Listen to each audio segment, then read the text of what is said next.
Takbo! Takbo, Andy! Takbo! Tinakbo ng maliit na bata. Ng batang si Andy. Ang ilog na ang layo ay may 2 kilometro nang walang hintuan. At maya-maya'y nasilayan na niya ang inaasahang ilog.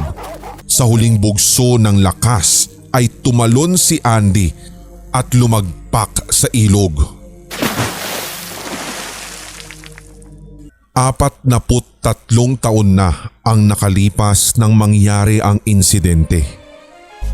Si Andy ay 12 taong gulang pa lamang.